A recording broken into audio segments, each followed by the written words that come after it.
Suamiku Om dosen. Bab 014 58. At Most Wanted, ini sih bisa ditebak, basi banget ceritanya.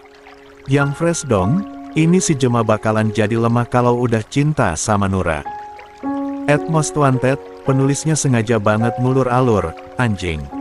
At Most Wanted, alurnya udah ketebak. Kayak sinetron ujungnya.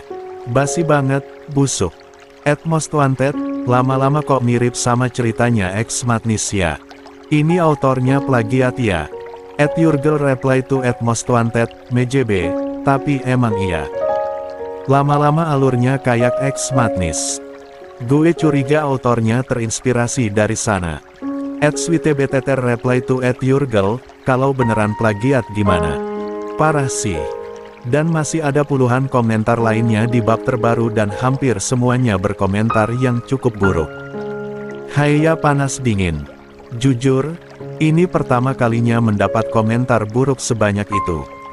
Meski tidak seperti penulis lain yang memiliki banyak ratusan komentar, tapi Haiya sebenarnya cukup memiliki nyawa jika sudah membaca komentar. Awalnya 1-2, mendukung. Kemudian meningkat jadi puluhan, masih mendukung. Namun kini saat tayangan bukunya mencapai puluhan ribu, jumlah komentarnya juga memasuki angka ratusan. Yang jadi masalah, komentar buruk justru membuat dirinya down karena mengalahkan komentar baik. Haiya tak membaca pesan Kayla semalam terkait laporannya perihal komentar. Disusun Fiona yang juga mengirim pesan. Baru pagi ini selepas dirinya mandi, membuka tablet untuk membaca komentar sumber penyemangatnya lanjutkan cerita, moodnya justru turun. Ini apa sih? Gumam Haiya semakin scroll bagian komentar, semakin temukan pula reply orang-orang serupa. Nanti saya pulang agak sorean, ada persiapan acara tahunan BEM. Kamu nanti pulang nunggu Buna dulu ya, kalau memang udah capek, nanti ngomong sama Buna, biar ada yang antar kamu pulang, tutur Dewa yang baru masuk kamar. Ada sedikit obrolan dengan Mita tadi, terkait bagaimana sanggar seni mereka yang akan berikan sebuah pertunjukan. Dewa masih absen, dan itu agak membuat tak nyaman sebenarnya. Sankara Mahadewa itu anak satu-satunya Sasmita. Hanya Dewa yang akan meneruskan sanggar seni turun-temurun dari sang kakek buyut. Dulu sang ayah yang begitu ciamik mengurus, berpindah tangan pada Mita. Haiya, panggil Dewa yang merasa aneh karena penuturannya tak dapat respon apapun dari Haiya. Haiya menoleh, tersenyum canggung. Iya, nanti pulangnya sama Buna, kalau capek dan kakinya sakit butuh istirahat, ngomong sama Buna biar nanti ada yang antar kamunya pulang. Saya bakal pulang sore soalnya, ada kegiatan BEM. Dan Haiya hanya mengangguk lemah sebagai jawaban, kemudian menunduk memandang tabletnya dengan sedikit sendu. Dewa yang temui istri kecilnya itu sedikit murung, tak biasanya begitu cerah ceria sambut pagi hari sampai kalahkan cerahnya mentari, kini mengernyit samar. Ada apa? Tanya Dewa sembari mendekat pada istri kecilnya yang duduk di pinggir tempat tidur. Nggak ada. Belum sampai Haiya menjawab, Dewa ambil tablet yang tadi hendak Haiya sembunyikan. Ekspresi wajah Dewa terlihat serius sekarang, dahinya mengernyit samar baca komentar-komentar yang tidak bisa dibilang baik. 59. Perkara cerita yang ditulis istrinya. Kenapa begini komentarnya? Gumam Dewa. Kayaknya lebih baik gue unpublish aja deh, kata Haiya. Takut nanti makin rame, tapi malah isinya hujatan. Semua. Kenapa harus di-unpublish? Kamu nulis sesuai dengan apa yang kamu bisa, kanmu mikir sendiri. Kenapa harus dengarkan komentar buruk? Itu udah bawa-bawa cerita lain, Om. Gue nggak mau nanti makin panjang urusannya. Dewa menarik napas, pandang sang istri yang jelas terlihat patah semangat karena komentar buruk di ceritanya. Plagiat? Gue nggak mau di-cap begitu, imbuh Haiya. Tapi kamu nggak plagiat, kan? Enggak. Cuma temanya sama. Gue baru cek tadi cerita yang menerka sebut, dan memang temanya sama. Masa depan, mutan, tapi jalan ceritanya beda. Dewa ambil tempat di samping Haiya, masih berfokus pada tablet yang di tangannya. Mencari cerita yang katanya ada indikasi plagiat itu. Ex Matnis, Dewa temukan kalau ceritanya sudah jutaan yang membaca. Sekilas, Dewa baca 3 bab awal. Memang satu tema, tapi jalan ceritanya berbeda. Ini tentang mutan yang jatuh cinta dengan manusia biasa. Berganti ke tengah bab, jauh membahas tentang percintaan dengan konflik orang ketiga. Kemudian ke bab terakhir yang ternyata kisahnya berhenti saat si mutan musnah karena eliksir. Apanya yang plagiat? Bukannya cerita kamu nggak ada masalah percintaan klise begini? Tanya Dewa. Mereka khawatir kalau tokoh utamaku jadi lemah karena kenal mutan perempuan, jawab Haya. Dewa menggeleng lemah. Sayang, panggil Dewa kini letakkan tablet yang di tangannya. Di zaman modern ini, nggak ada karya seni yang berdiri sendiri. Semua tersambung dengan semesta yang sudah ada sebelumnya. Entah itu gambar atau tulisan. Haya mengernyit samar, memandang Dewa dengan pandangan yang menggambarkan jika dirinya. Haya nggak paham. Dewa tersenyum, usap lembut surai yang lebih muda. Rapikan anak rambut Haya, sebelum kini tangan Dewa mempir usap lembut pipi Haya. Nggak ada karya yang lahir dalam kekosongan budaya, semua punya referensi, semua punya inspirasi. Jadi kalau misal ada yang punya tema yang sama, itu bisa jadi sumber inspirasinya sama, tutur Dewa. Misalnya cerita kamu, soal mutan. Berapa juta cerita yang juga mengangkat tema yang sama. Tapi jalan ceritanya jelas berbeda. Jadi, kita nggak bisa pongah dengan satu karya yang kita punya. Temanya bisa aja sama, tapi eksekusinya jelas beda kan? Haya mengangguk tanda mengerti. Terus ini gimana dong? Takut nanti kalau beneran jadi kasus. Haya nggak mau. Tangan Dewa kembali terulur, usap lembut pipi istri kecilnya. Kalau sudah panggil nama sendiri, entah kenapa Haya jadi menjelma orang yang ingin Dewa ciumi sampai pagi lagi. Haya maunya gimana? Ingin untuk tetap terus upload. Ingin tidak memikirkan komentar jahat, tapi mengingat banyaknya komentar baru dan mulai banyak yang berpikiran yang sama Haya jadi ragu pula. Dirinya masih pemula, semesta tolong caci maki mentalnya karena Haya masih baru di dunia literasi. 60. Unpublish aja, Haya mau upload yang cerpen aja, kata Haya pada akhirnya. Dewa mengangguk lemah. Oke, nggak apa-apa di unpublish. Kalau nanti sudah membaik moodnya, dan Haya punya prompt cerita baru, Haya bisa upload lagi.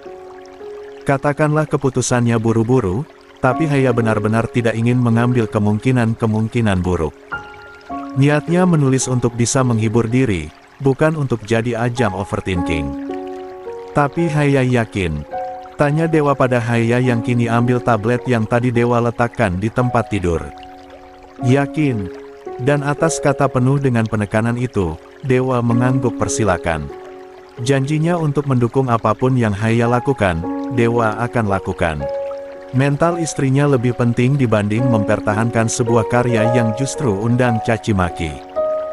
Tak menunggu nanti-nanti, Haya kini segera unpublish cerita metahuman yang sudah cukup banyak pembaca itu. Ada perasaan tak enak, tapi ini jauh lebih melegakan dibanding harus membaca komentar-komentar jahat. Yang sabar ya, kata Dewa usap lembut rambut sang istri. Sabar kok ini, cuma sebel dikit. Dewa tersenyum, mengangguk paham. Ya, dirinya tak akan memungkiri jika itu bisa membuat bad mood. Mau bagaimanapun juga, Haya cukup effort menulis setiap babnya. Risetnya, belum lagi saat minta saran pada Dewa soal kepenulisan. Niat untuk bisa menyajikan karya yang baik sudah Haya wujudkan. Hanya saja mungkin semesta belum mendukung penuh istri dari Sankara Mahadewa itu. Haya, panggil Dewa yang membuat atensi Haya dari tablet itu teralihkan. Matanya yang serupa kuing terlihat memandang Dewa sepenuhnya. Saya mau bicara, sedikit Dewa menjeda kalimatnya. Penting. Haya letakkan tabletnya, benar-benar sitakan seluruh atensi untuk orang yang setiap hari minta maaf kepadanya itu. Pandang Dewa dengan lekat, persilakan Dewa untuk bicara, Haya siap dengarkan. Kita sudah menikah 5 bulan, kata Dewa mengawali pembicaraan. Boleh saya minta sesuatu? Haya mengerjap pelan. Kan udah, jawab Haya cepat. Giliran Dewa yang mengerjap pelan. Apanya yang udah? Ya, itu. Sedetik, 2 detik, hingga detik ketiga Dewa masih diam. Sampai akhirnya kini Dewa memejamkan matanya sejenak, sentil pelan dahi Haya. Kamu mikir apa sih? Kata Dewa. Oh, bukan ya. Haya mengedikkan bahu, menggembungkan pipinya. Mohon maaf dengan cara berpikirnya yang tak ingin lama-lama. Berhadapan dengan Dewa, si pemilik mulut manis itu kadang harus mendengarkan dengan lama apa yang ingin disampaikan. Dewa tersenyum, menggeleng lemah. Enggak, bukan itu, kata Dewa mengonfirmasi. Saya mau minta yang lain. Apa? Pelan-pelan coba panggilnya diubah, nggak harus langsung kok, perlahan aja. Coba pakai aku kamu, bisa. 61. Nggak bisa. Dibiasain. Haya mengerucutkan bibirnya. Haya nggak biasa pakai aku kamu, Om. And please ceng touch Om. But eating Om, sweet on you. Saya serius. Sorry. Dewa mengernyit samar, pandang Haya yang sepertinya tak anggap ini sebuah pembicaraan yang penting. Si cantik itu terlihat tersenyum jahil sekarang. Lagian kenapa sih? Bukannya itu seksi ya? Dewa berdecak pelan. Anak kecil, nggak usah ngomongin seksi. Saya serius ini. Iya, jawab Haya dengan mendayu. Haya tidak serius, Dewa tahu itu dari nadanya dan cara Haya memandangnya. 2 detik berselang, Haya tertawa, netranya yang serupa kucing itu tenggelam dalam sabitnya. Haya, tegur Dewa dengan serius. Dalam, mamas. Pripun? Haya mengangguk pelan. Gitu, kan?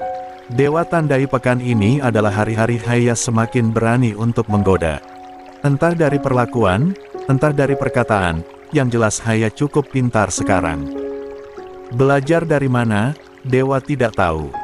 Asteris lebih seksi kalau panggil Om sebenarnya. Kan Haya berasa punya sugar daddy, kata Haya. Kamu bukan simpanan saya, sahut Dewa. Loh bukan ya. Dan sekarang tak ada lagi tawa perkataan-perkataan yang sebenarnya sedikit menyebalkan dari istri kecil Dewa. Sebab si dosen sastra itu lebih dulu bungkam bibir yang dari tadi menggoda. Diam, kata Dewa dengan alis tertaut. Saya serius. Haya mengerutkan hidung, tekan bibir Dewa yang menciumnya sekilas. Hanya sekadar sedetik kemudian jauhkan wajah. Nggak asik, komentar Haya. Siapa yang ngajarin kamu jahil begini? You. Dan bibir tipis itu Dewa pagut lagi, gigit bibir bawah Haya yang membuat Haya meremat ke meja Dewa. Dewa tersenyum menang, berhasil buat bungkam si anak kucing. Saya serius, ulang Dewa menjauhkan wajahnya.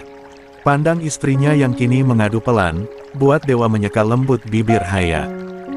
Haya nggak biasa pakai aku kamu, kata Haya akhirnya ikut serius. Tapi kalau memang Mamas mau Haya ubah cara bicara Haya, Haya bakal usahakan. Yang begini saja sudah cukup kok. Namun Dewa memilih mengangguk tanpa mengomentari. Setidaknya sudah disampaikan, setidaknya sudah mau berusaha, dan Dewa akan ucapkan terima kasih untuk itu. But, you know, lirih Haya. Apa? 62. You're so hot when he call you, Om. Haya nggak bohong. Dewa tak menimpali. Dia tidak terlalu suka panggilan itu, tapi alasan yang dibuat Haya memang bisa membuat gila. Dewa rengkuh istri kecilnya, cium seluruh wajah Haya, dahinya, 2 kelopak matanya, puncak hidungnya, kemudian pipinya, sebelum kini memeluk Haya dan tenggelamkan wajahnya di perpotongan leher Haya. Jangan di sana, kata Haya menahan Dewa saat rasakan bilah Dewa kini terbelah di lehernya. Haya ada kelas besok. Dewa kecup sekilas bibir yang merengek. Rewel. Asteris. Sanggar seni milik Sasmita itu terlihat lebih ramai dari biasanya. Benar ada pertunjukan seni, jadwalnya tertera untuk siang nanti tapi jelas saja persiapannya sejak pagi. Ada banyak hal yang bisa Haya lihat dan pelajari, pun juga termasuk untuk berinteraksi dengan para penari yang Haya takjub cantiknya bukan main. Wah, ini istrinya Mas Dewa ya? Ya Allah, aku baru lihat loh, ternyata cantik banget ya, kata salah satu penari senior pada Haya yang mengikuti Mita untuk membantu para penari itu mencoba baju mereka. Segala selendang dan juga kain juga turut Haya perhatikan, pasang dengan hati-hati, ikuti arahan dari Mita dan satu orang lagi yang membantu untuk memakaikan segala perlengkapan tari para remaja putri.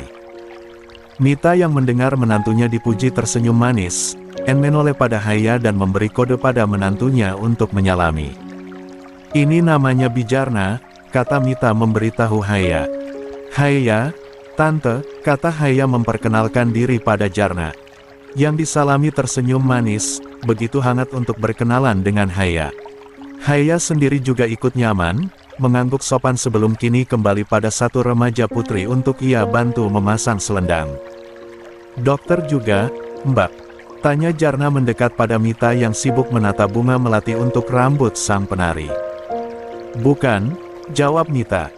Haya dulu atlet nasional badminton, udah sering juara di turnamen internasional. Mantuku itu orang terkenal, masa nggak tahu? Jarna mengangguk pelan, menggumam menoleh pada Haya. Cukup terlihat kagum, sampai akhirnya kini melihat kaki palsu yang Haya kenakan. Haya memang memakai dress selutut, dengan lengan panjang, ngomong-ngomong. Berkat Dewa kemarin yang bicara tak masalah Haya memakai baju yang dia suka, Haya mulai percaya diri untuk memakai dress yang demikian asal masih sopan. Tunggu, memang ada atlet badminton yang pakai kaki palsu. Mantumu pakai kaki palsu, Mbak? Dan pertanyaan Jana kini membuat Haya hentikan pergerakan tangannya untuk melipat selendang salah satu penari. Ih, dulu calonnya Dewa bukannya dokter ya? Kata Jarna sedikit rendahkan nada bicaranya, tapi Haya masih mendengar. Entah sengaja, entah memang hanya basa-basi, Haya tidak tahu. Yang jelas itu cukup menyebalkan. Kondisi fisiknya memang demikian, Haya tidak masalah jika ada orang yang menyadari dirinya memakai kaki palsu. Hanya saja, menyebut orang lain dan disandingkan dengan Dewa Haya tidak suka. Kok bisa turun gitu? Padahal dulu calonnya Dewa pintar. Justru naik kelas. Mita menimpali dengan sedikit berseru. Tersenyum manis pada Jarna. Istri Dewa itu manis, Hayaku itu pintar banget. Nggak perlu jadi dokter untuk dibilang pintar, kan? Jarna diam, berdehem pelan saat niatnya bicara diam-diam tak didengar. Haya justru mendapat respon. 63. Setengah seruan oleh Mita yang terlihat begitu bangga dengan menantunya. Hayaku pandai menyesuaikan diri, Hayaku belajar banyak hal, Hayaku nggak pernah membantah. Dia menantu yang manis, dia istri Dewa. Jarna mengangguk pelan, bibirnya sedikit mencebik, tapi masih mengangguk tanda menerima pembelaan. Mita, kelihatan masih kecil, gumam Jarna. Haya menghela napas panjang. Julukan yang begitu Haya benci kembali didengar. Hendak menimpali, tapi Mita lebih dulu menyahuti. Haya bukan anak kecil, dia istri Sankara Mahadewa. Haya tertegun. Tidak selesai sampai di sana, Jarna masih menimpali. Sudah hamilkah? Pernikahannya bukannya cukup lama? Kok belum? Jangan bandingkan menantuku dengan menantumu yang hamil duluan. 64. Dewa cukup puas dengan persiapan acara tahunan BEM yang akan dilaksanakan beberapa hari lagi. Dewa tidak perlu untuk menghandle lebih jauh, mengingat Maeda dan para pengurus lain sudah cukup piawai untuk mengatur. Ya, mahasiswa, lingkupnya bukan lagi seorang pelajar yang harus disuapi. Mereka sudah bisa untuk menciptakan sebuah acara sendiri, tanpa harus banyak bertanya ini dan itu pada pembina. New message from si kecil Himalaya. Acaranya belum selesai. Haya mau disanggar sampai malam. Mamas masih lama di kampusnya. Dewa tidak bisa untuk tidak tersenyum saat membaca pesan singkat dari Haya. Ada perasaan berbeda. Well, Haya benar wujudkan untuk mengubah panggilan. New message from si kecil Himalaya. Nggak keren. Padahal lebih keren manggil Om. Dan pesan susulan itu ada banyak emoticon marah setelahnya. Namun apa peduli Dewa soal itu. Dia balas dengan cepat pesan dari sang istri, memberitahu jika akan ke sanggar sebentar lagi, karena urusannya di kampus sudah selesai. Pak Dewa. Dewa yang tengah duduk di ruang sekretariat BEM, sembari memantau beberapa perihal susunan acara bersama dengan Maeda, kini menoleh. Iya, Pak Hanif. Jawab Dewa dengan segera beranjak dari tempat duduknya. Hampiri seseorang yang kini berdiri di depan ambang pintu sekretariat BEM. Hanif, salah satu staf kampus. Boleh kita bicara sebentar? Dengan Maeda juga. Maeda, yang namanya disebut mengangguk segan. Melirik pada Dewa yang berikan isyarat untuk mengikuti. Sudah menduga, akan ada teguran terkait permohonan acara mereka yang menolak permintaan caleg yang berkampanye. Ada apa ya, Pak? Tanya Dewa to the point setelah mereka menelipir untuk keluar dari sekretariat BEM. Saya cuma sampaikan, kalau tadi Pak Thomas menelpon jika permintaan acaranya dibatalkan, kata Hanif. Dewa tersenyum samar. Acaranya? Ini acara BEM Dharma Wangsa, kami nggak ada narasi membuat acara untuk Pak Thomas, jawab Dewa. Hanif menarik napas panjang. Pak Dewa tahu maksud saya, kata Hanif. Yang jelas itu, beliau nggak ada lagi niatan untuk membuat acara di Dharma Wangsa, karena sudah punya jadwal untuk lakukan kampanye di kampus Cendikia. Cendikia, ulang Maeda. Cendikia menerima acara tahunan mereka disabotase. Tidak, Pak Thomas ajukan untuk membuat acara sendiri. BEM mereka juga tidak setuju, menolak habis-habisan dan berujung Pak Thomas mengajukan permohonan untuk dibuatkan acara khusus. Tidak mengambil jatah dari acara tahunan, tutur Hanif. Ada perasaan lega, kendati memang terbesit penasaran pula kenapa harus sekali caleg itu menjajal ranah pendidikan untuk gaet suara. Langsung disetujui oleh BEM Cendikia. Tanya Dewa. Awalnya tidak, ada sederet syarat dan detail yang cukup rumit dari mereka untuk bisa membuat acara di Cendikia. Pak Dewa tahu sendiri kalau CG dengarkan dari halaman ini. Iya pemberitaannya, jadi BEM mereka pasang badan untuk ada acara asing begini. 65. Ya, Dharma Wangsa memang harus belajar banyak dari Cendikia yang langsung bisa menolak jika ada hal yang kurang baik. Tapi untuk acara besok, kemungkinan Pak Thomas hadir, ujar Hanif. Acara tahunan ini maksudnya, kata Dewa memastikan. Iya, ada silaturahmi. Katakanlah begitu. Dewa mengangguk paham, menoleh pada Maeda yang hanya diam mendengarkan.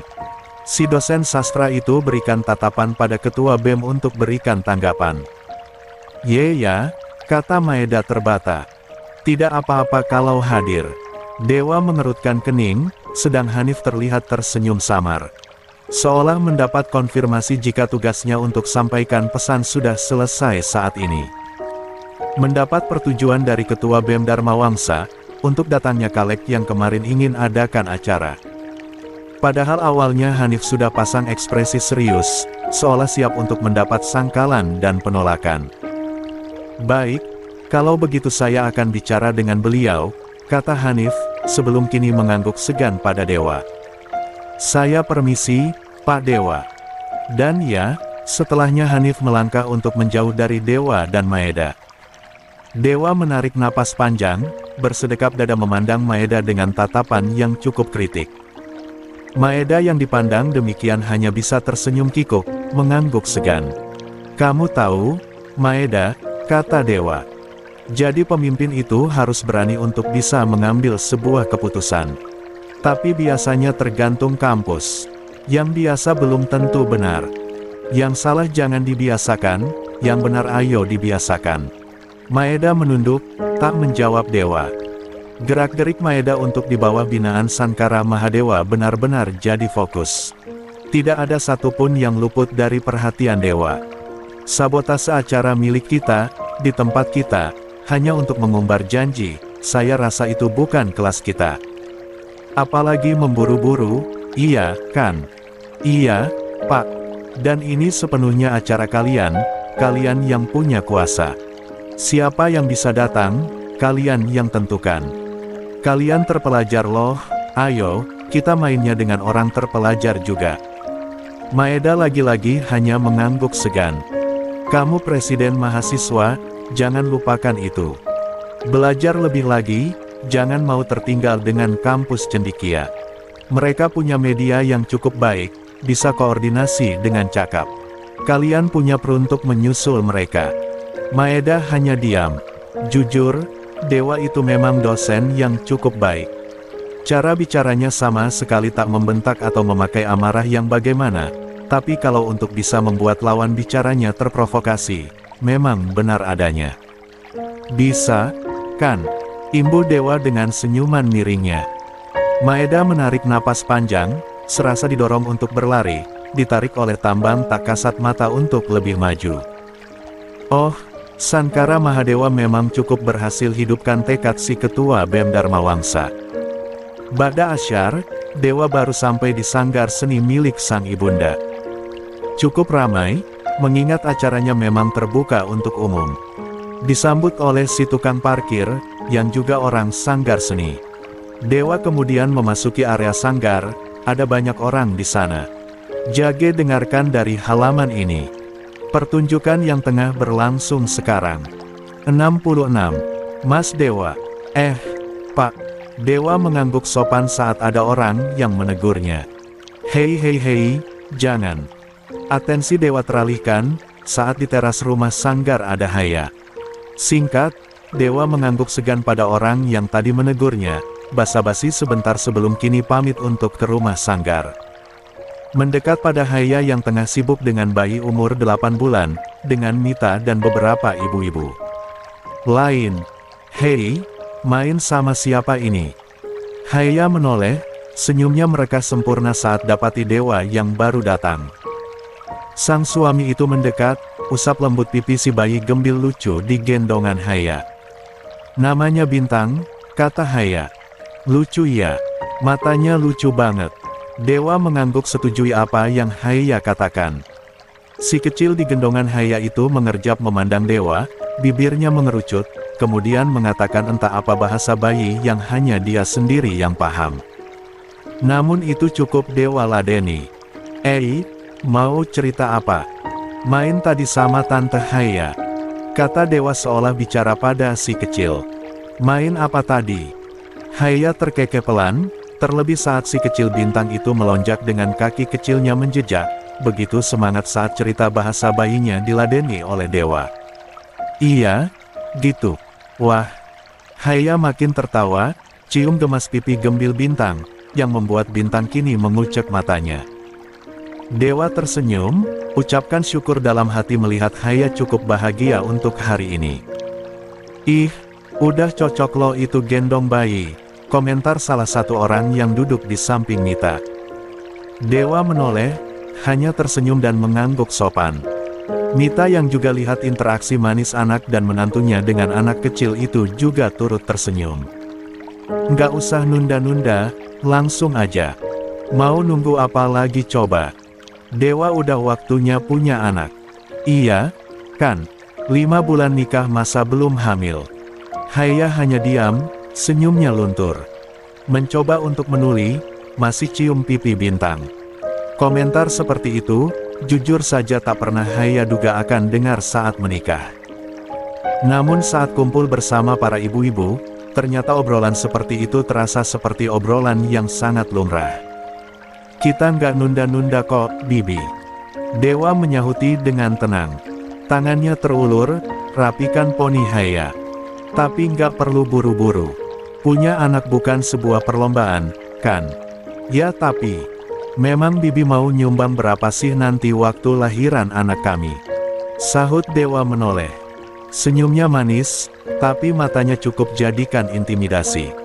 Mita yang mendengarnya hanya tersenyum mendengar jawaban dari Dewa. Sudah cukup lelah memang dengan bahasan anak dari tadi. Dewa yang sudah dewasa, Dewa yang sudah begini, Dewa yang sudah begitu, rasanya Mita sudah cukup bosan. Haya yang tadi merasa emosi untuk pertama kali dengar pertanyaan Jarna, juga sudah mulai terbiasa. Kendati ada setitik rasa tak enak hati pada sang suami. "Udah, urusan anak mah kita serahkan ke Allah," kata Mita sembari beranjak dari tempat duduknya. "Tergantung Dewa sama Haya, bukan tergantung sama omongan orang." Mita mendekat, ambil alih bintang dage dengarkan dari halaman ini. 67. "Haya, temani Dewa makan dulu di dapur ya, sayang," ujar Mita dengan lembut. Entah itu untuk menyelamatkan Haya dari berbagai omongan yang akan menghampiri atau memang pure kebiasaan seorang ibu yang akan menyuruh anaknya yang baru datang untuk makan. Yang jelas, tatapan Mita terlihat teduh menenangkan untuk Haya. Seolah tersimpan beribu arti di sana, bimbing Haya untuk tenang. "Dewa ke dalam dulu, Buna, pamit Dewa." Mita mengangguk lemah, berikan jalan untuk anak semata wayangnya kini gandeng Haya memasuki rumah sanggar. Opsi yang terbaik, Dewa juga tidak suka jika harus dengarkan sebuah narasi yang dilontarkan untuknya. Sesampainya di dapur, masih ada beberapa orang pula di sana. Namun Haya si paling muda beradaptasi, terlihat begitu friendly untuk basa-basi pada mbak-mbak yang membantu untuk memasak saat Dewa cuci tangan. "Mamas mau sama apa?" tanya Haya mengambil piring untuk Dewa yang diambil alih langsung oleh Dewa. "Haya sudah makan," ujar Dewa balik bertanya. Tadi udah sih," kata Haya tapi matanya terlihat fokus pada bacem tempe dan tahu. Ya, bukan salahnya untuk menjadi orang yang ekspresinya selalu punya subtitle. Dewa tahu, istri kecilnya masih ingin makan. "Makan lagi, sama Mamas sini barengan." "Oke." Dewa tersenyum saat mendengar seruan semangat dari Haya. Sudah bisa ditebak, lembayung Himalaya itu tidak bisa menyembunyikan apapun, termasuk tentang keinginan dan emosinya. Haya menunjuk bacem tempe dan tahu, yang membuat Dewa tersenyum dan mengambil lauk tersebut. Piring itu terisi penuh, dengan nasi dan lauk pauk yang semuanya pilihan Haya padahal tadi yang akan makan adalah Dewa. Melipir ke teras belakang rumah sanggar, tak ada orang di sana, meski suara ramai orang masih terdengar. Haya duduk bersila di lantai, menghadap Dewa yang membawa piring. "Udah cuci tangan belum tadi?" Haya nyengir, menggeleng lemah. "Suapin aja deh." "Mamas nggak pakai sendok," kata Dewa tunjukkan tangannya. "Nggak apa-apa. Haya nggak bakal gigit kok." Konfirmasi ringan dari Haya membuat Dewa mengangguk, suapi Haya yang sepertinya lebih lapar dibanding dirinya. "Oh ayolah," padahal tadi Haya tidak berhenti untuk mengunyah. "Bacemnya," kata Haya tunjuk bacem tempe yang juga langsung Dewa beri. Suka. Rasanya beda sama yang di rumah makan itu." Jelas, yang membuat orang-orang kepercayaan Mita. Menu makanan yang tak ada modifikasinya. Terdengar sepele, tapi memang sepengaruh itu sebuah rasa makanan. "Gimana tadi di kampus?" tanya Haya. "Alhamdulillah lancar, tinggal finishing sama geladi aja," jawab Dewa. "Ada guest star-nya juga nggak?"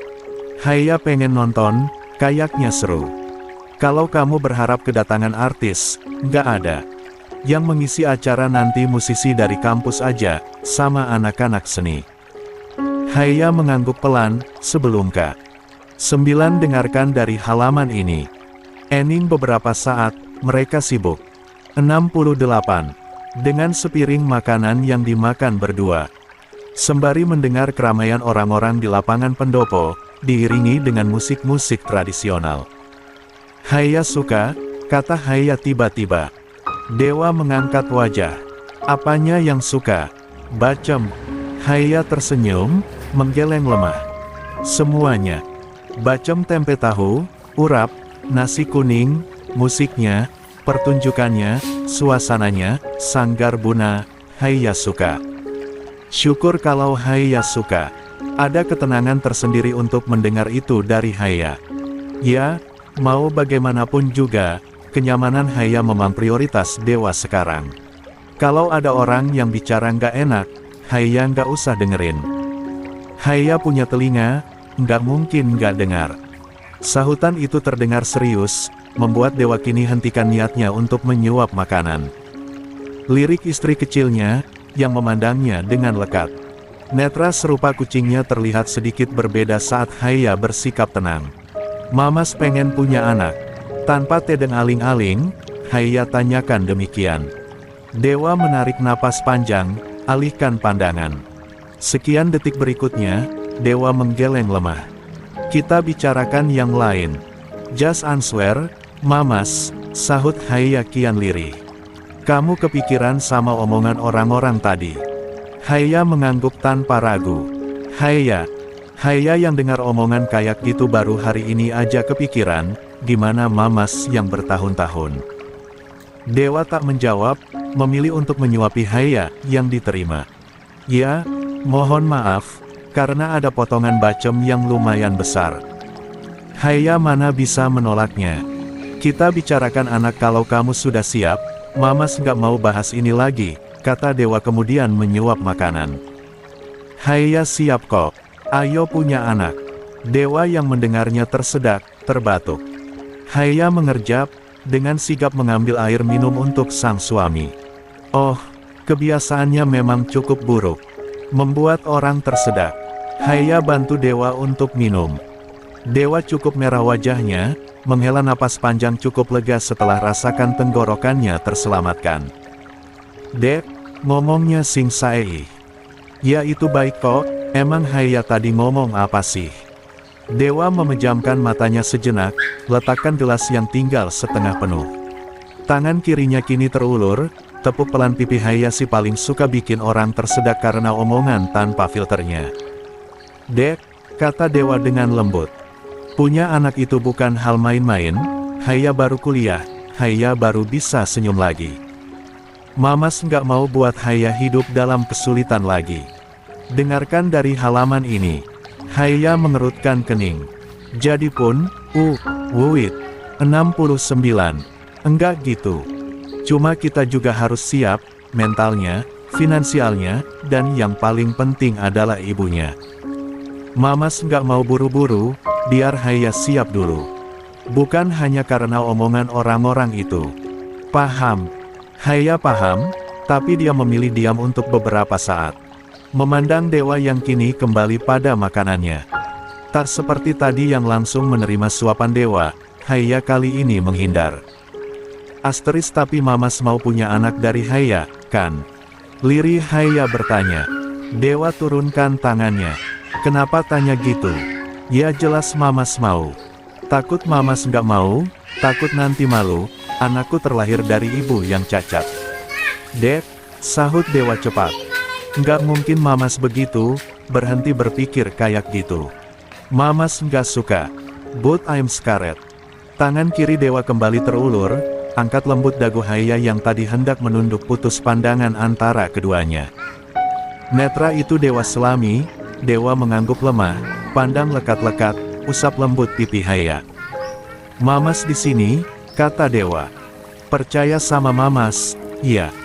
Haya memilih diam tak menjawab. Dia kuliah bukan karena seperti orang-orang yang punya cita-cita yang bagaimana. Namun untuk punya anak sekarang.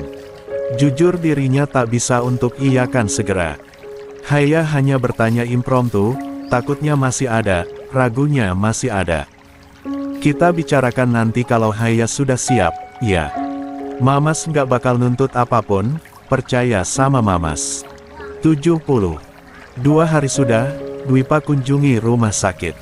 Keadaan Rinda sudah mulai membaik, dan itu cukup jadikan Dwipa lega. Kendati tidak bisa bertemu karena Rinda masih menolaknya, setidaknya bingkisan makanan dan buah dari Dwipa cukup menemani. Ditolak pada awalnya, tapi berkat Kiran, Rinda akhirnya menerima. Ya, meskipun tak bisa terus terang siapa yang memberi. Kali ini nggak bisa, kata Kiran menginterupsi Dwipa yang hendak berikan bingkisan Kiran. Kenapa nggak bisa? Bukannya kemarin lo bilang Rinda suka sama buah apelnya? Protes Dwipa. Bukan masalah Mbak Rinda suka atau enggak sama buah apelnya, tapi dia sudah tahu kalau Mas Dwipa yang kemarin kasih. Bahu Dwipa merosot, ekspresinya berubah sedikit kecewa. Sebegitu menghindarnya Rinda. Jujur, Dwipa cukup sadar diri jika kemarin adalah salahnya. Salah untuk tetap diam meski Yumna bicara tak baik pada Rinda, salah untuk tidak bisa membela Rinda dan mempertahankan hubungannya. Kok bisa dia tahu? Gue udah bilang kalau lo nggak usah kasih tahu itu dari gue, kan? Kata Dwipa. Ibu Mas Dwipa kemarin datang ke sini. What? Kiran mengangguk pelan. Ya, detailnya nggak perlu saya bilang. Intinya, Mas Dwipa jangan temui Mbak Rinda lagi. Mbak Rinda akan aman bersama saya, Mbak Rinda akan tinggal dengan saya untuk sementara. Dwipa tak tahu harus bereaksi bagaimana sekarang. Fakta jika Rinda akan tinggal dengan Kiran, mungkin sebuah hal yang bisa melegakan. Namun satu sisi, itu mengonfirmasi jika mantan kekasihnya itu benar-benar sendirian, terlunta-lunta tak ada teman. Gimana sama suaminya? Tanya Dwipa pelan. Kiran menggeleng lemah. Nggak ada, suaminya nggak peduli. Brengsek. Dwipa kepalkan tangan. Dia marah, tapi jujur belum punya banyak keberanian untuk bisa ambil lebih langkah yang bisa membuat dirinya lega. Satu sisi, keadaan Rinda rasanya ingin membuat Dwipa bergerak untuk bisa rebut sang pujaan hati. Katanya suaminya sibuk, suaminya orang penting. Dia orang penting di Bawaslu, ada pekerjaan yang nggak bisa ditinggal karena sekarang mendekati pemilu. Kamu tahu, kan kalau mereka. Apa peduli gue? Anjir. Mau sekelas presiden, kalau istrinya sakit ya harusnya peduli. Kiran menarik napas panjang. Iya, dia tidak akan menyangkal apa yang dikatakan Dwipa. Namun mau bagaimana lagi? Perhatian yang bagaimana yang harus dituntut dari suami yang bahkan jadi sumber sakit sang istri. Gue mau ketemu Rinda, kata Dwipa pada akhirnya. Nggak bisa, gue mau ketemu Rinda. Tak bisa Kiran tahan, Dwipa kini membuka pintu rawat tempat di mana Rinda berada. Namun langkahnya terhenti saat pintu itu terbuka sepenuhnya. Di sana ada Rinda yang berdiri. Bye, apa mau kamu sebenarnya, Dwipa? Gue dengarkan dari halaman ini. Narnya yang kalian mau dari orang kayak aku. Aku nggak mau berurusan lagi sama orang kaya, aku nggak mau berurusan lagi dengan kamu. 71. Dengar aku dulu, bye. Dwipa mendekat, raih tangan kiri Rinda yang bebas dari perban. Aku bukan maksud buat kamu dalam masalah. Aku cuma mau kamu tahu kalau kamu nggak sendiri. Ibu kamu datang, dan dia menyumpahiku. Apalagi yang kamu mau aku tahu? Tahu kalau aku ini perempuan sampah. Enggak, aku nggak tahu kalau Momi kesini. Dengar, aku sudah pergi dari rumah, aku bisa menemanimu. Tanpa memikirkan apa yang Momi bilang, aku bisa lindungin kamu. Rinda tersenyum samar, menggeleng lemah dan tarik pelan tangannya yang digenggam oleh Dwipa. Senyumannya sayu meski Dwipa tak akan pernah menyangkal jika senyuman milik Rinda adalah senyuman yang paling manis. Aku istri orang, kata Rinda. Aku harap kamu nggak lupa soal itu. Oh, iya. Fakta itu cukup menamparkan Dwipa yang sudah pikirkan skenario gila untuk bawa Rinda kabur. Hubungan mereka memang sudah resmi selesai tepat saat Rinda menikah. Namun untuk perasaan, Dwipa tak yakin apakah perasaan Rinda untuknya juga sudah selesai. Netra teduh itu masih sama, masih pancarkan ketenangan.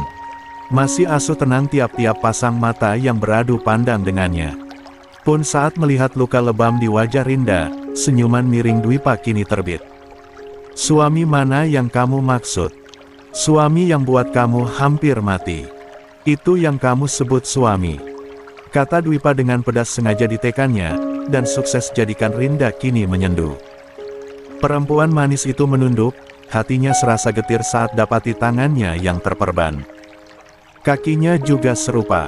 Oh, masih jelas dalam ingatan bagaimana dia hampir binasa jika tidak ada Kiran yang menolongnya.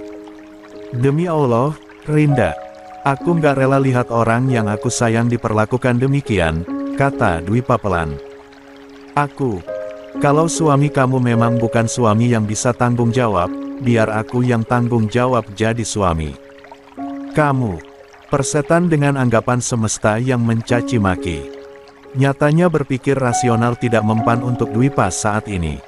Rinda butuh rumah untuk dia pulang, si sebatang kara itu tak boleh ada yang sakiti siapapun orangnya.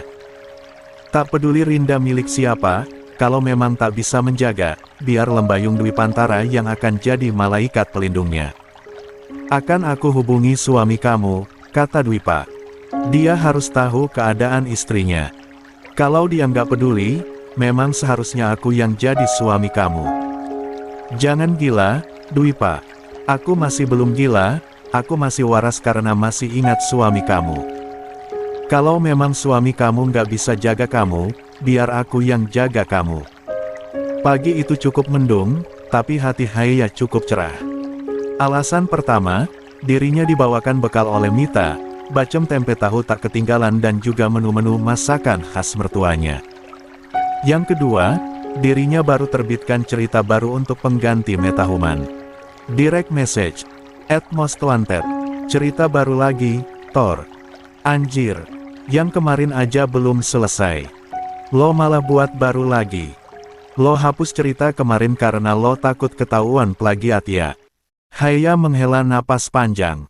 Opsi untuk menghapus pesan sekaligus memblokir pengguna akhirnya Haya pilih. Dia tidak akan biarkan mutna satu akun lambe pedas itu. Satu akun G dengarkan dari halaman ini. Itu rasanya tak habisnya untuk mengikuti HIUCLJINJTNOLC live cerita yang Haya buat, hingga tulis. 72. Komentar provokasi. Dep, panggil dewa. Dalam, Mamas. Haya menoleh, matikan tabletnya dan sepenuhnya sitakan atensinya pada sang suami yang memanggil. Dewa berdehem pelan, menahan senyumannya. Oh, sungguh, Haya yang mulai beradaptasi dengan panggilan dan cara bicara yang demikian itu tak pernah gagal untuk membuat hati Dewa sedikit berdebar. Boleh minta tolong ambilkan HP Mamas di tas, kata Dewa. Haya tak menjawab, hanya mengambil tas Dewa, ambil benda yang sekarang jadi benda wajib semua manusia modern. Ada pesan masuk, tanya Dewa. Haya mengangguk pelan, melihat dari notifikasi bar gawai sang suami memang ada sederet pesan baru. Dari grup BEM, kemudian ada beberapa dari teman dosen Dewa. Ah, yang paling terbaru adalah dari Garda. Ada Pak Garda juga nih, ujar Haya menyodorkan ponsel Dewa. Asteris tolong bacain. Haya mengedikkan bahu, segera buka kunci layar Dewa dengan PIN yang Haya tahu adalah tanggal lahir Dewa. Iya, memang sesederhana itu si dosen sastra, tak perlu repot untuk mengubah PIN dengan yang lebih rumit. Katanya maaf, kemarin gak bisa datang. Sebagai gantinya besok malam mau ajak makan malam di restoran dekat perpustakaan kota. Dengan lancar Haya sampaikan pesan dari Garda untuk Dewa. Dewa yang mendengarnya hanya mengangguk pelan. Nggak dibalas. Tanya Haya. Haya mau nggak? Kata Dewa balik bertanya. Si bungsu Lembayung mengernyit bingung. Kok Haya? Kan Pak Garda ngajak Mamas, bukan Haya.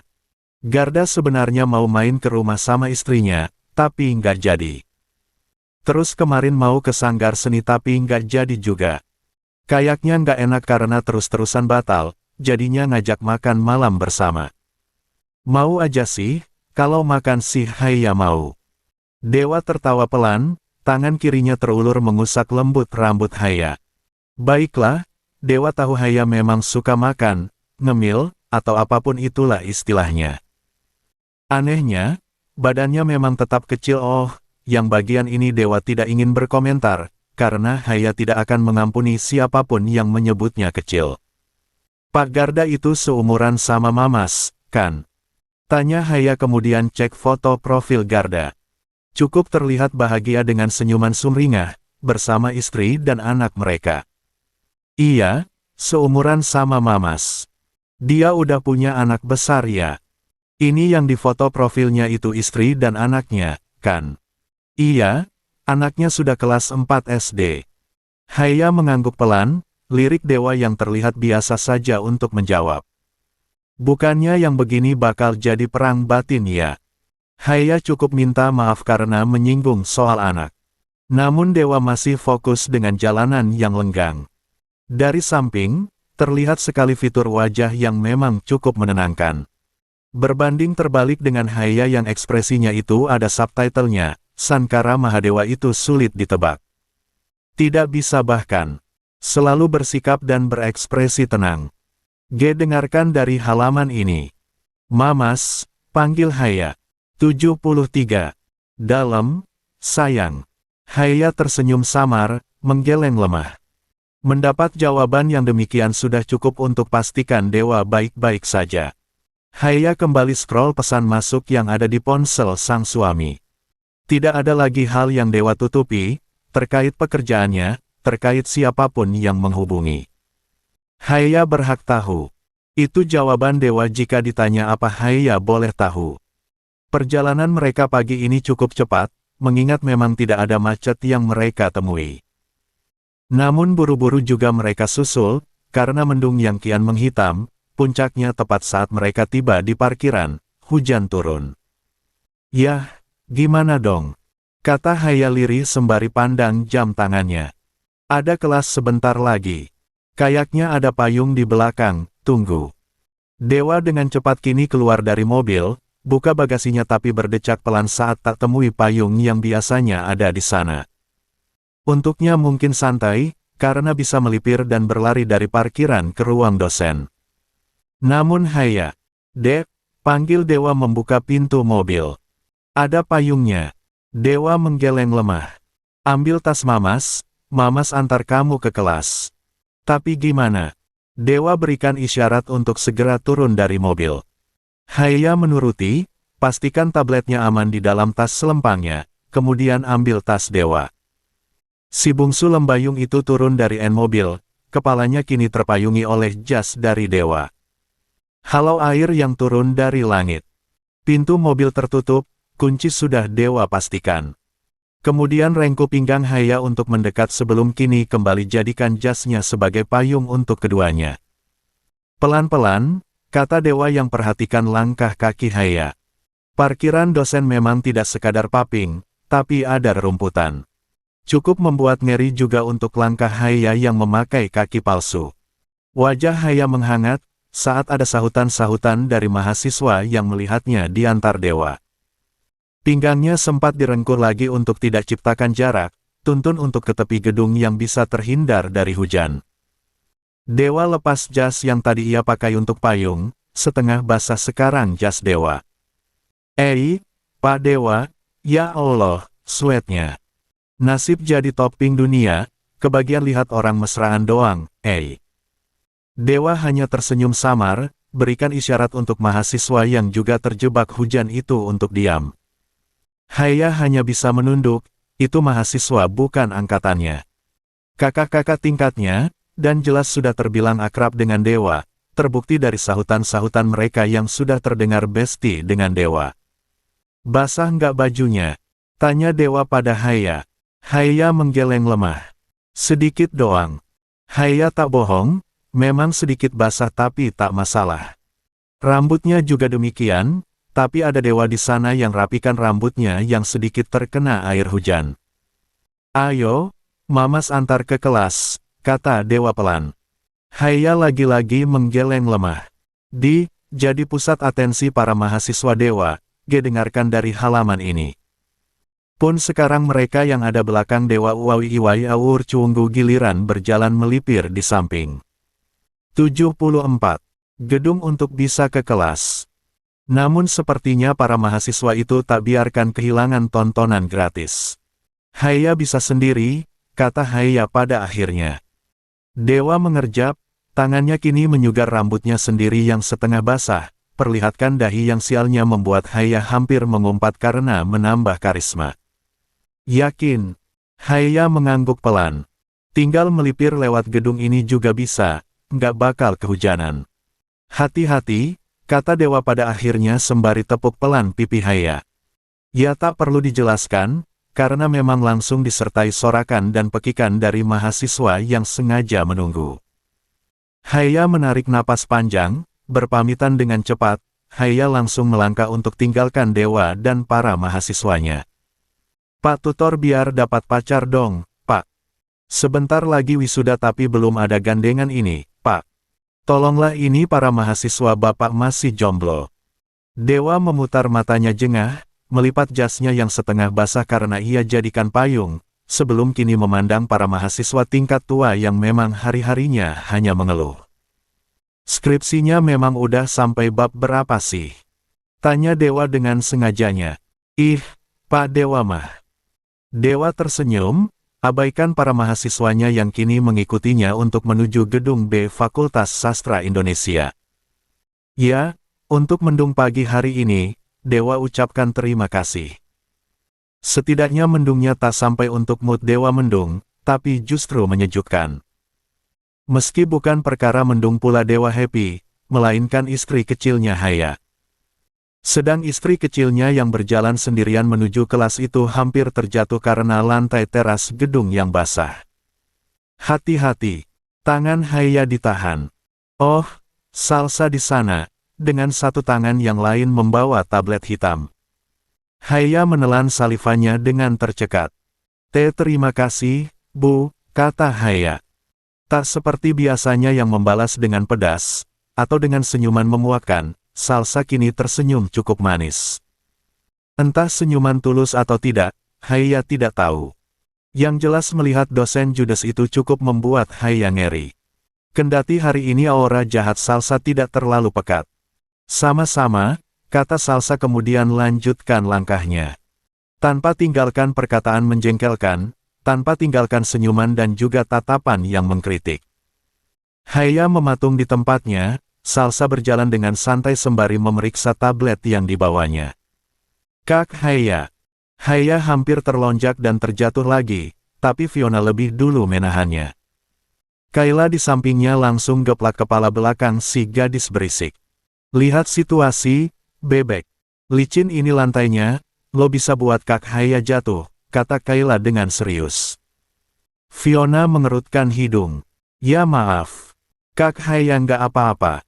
Tanya Kayla yang abaikan Fiona. Enggak apa-apa, aman. Fiona memandang ke arah Salsa yang dengarkan dari halaman ini. 75. Itu tadi Bu dosen lampir, kan? Kak Haya beneran nggak apa-apa. Celetuk Fiona. Haya tidak bisa untuk tidak tersenyum saat mendengar celetukan-celetukan Fiona yang entah selalu ada saja. Jika Haya adalah orang ceplas-ceplos tanpa filter, maka Fiona adalah versi lebih parahnya. Aman, kayaknya dia hari ini lagi senang. Nggak ada ucapan aneh, kata Haya. Kayla menghela napas, tak seperti Haya yang justru senang dengan Salsa yang tak ada sikap aneh-aneh kepadanya. Kayla justru terlihat sedikit serius. Diikuti Fiona yang menggeleng lemah. Iya jelas dia senang, baru aja rilis buku baru, kata Fiona. Dan langsung trending. Memang Bu Salsa penulis? Tanya Haya. Dia penulis Ex Machina, Kak. Haya terdiam, tidak asing dengan itu. Ingatannya kembali pada komentar-komentar buruk tentang bukunya Metahumnan tempo hari. Membawa judul Ex Machina, dan ternyata itu adalah milik Salsa. Haya cukup terkejut. Dan lo tahu, buku baru Bu Salsa itu mirip banget kayak punya lo yang Metahuman. 76. Lembayung Himalaya itu bukan orang yang suka normalkan positive thinking di setiap detail kehidupannya. Naif adalah sifat yang sama sekali tak tersentuh oleh Haya. Perempuan manis itu lebih utamakan bersikap realistis sejak dulu. Kalau memang ada yang dirasa buruk, Haya tak segan untuk katakan. Dia nggak plagiat karya gue, kan? Gumam Haya. Selesai dengan 2 jadwal mata kuliah, ada jeda untuk istirahat sebelum lanjut ke mata kuliah yang terakhir. Haya kini tengah memeriksa karya terbaru dari Salsa yang kata 2 sahabatnya itu mirip dengan karyanya yang sudah ditakedon. Detailnya mirip, cuma dibedain nama tempat dan cara narasinya. Kalau ditarik mentah, prompt yang dipakai sama, kata Haya. Mata kucingnya terlihat fokus dengan tablet di tangannya, membaca dengan saksama bagaimana cerita yang masih 3 bab itu terunggah dan begitu banyak sekali respon yang masuk.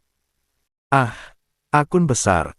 Haya tidak akan protes dengan kesenjangan bagaimana bedanya feedback yang didapatnya dengan yang didapat akun Salsa yang sudah belasan ribu pengikut. Fix, berarti dia yang plagiat. Komentar yang kemarin itu berarti kemungkinan adalah dia atau orang yang suka sama karya dia, kata Kayla menyimpulkan. Wajah sahabat Haya yang biasanya paling tenang untuk bisa sikapi semuanya itu terlihat sedikit berbeda. Ada kesan tak suka, bad mood, karena karya Haya yang diduga diplagiat oleh dosen mereka sendiri. Tapi masa iya sih dia sengaja plagiat? Kenapa harus plagiat? Dia dosen, jelas idenya lebih luas, kan? Sederet pertanyaan dari Kayla kini menginvasi. Iya, Haya hanya diam.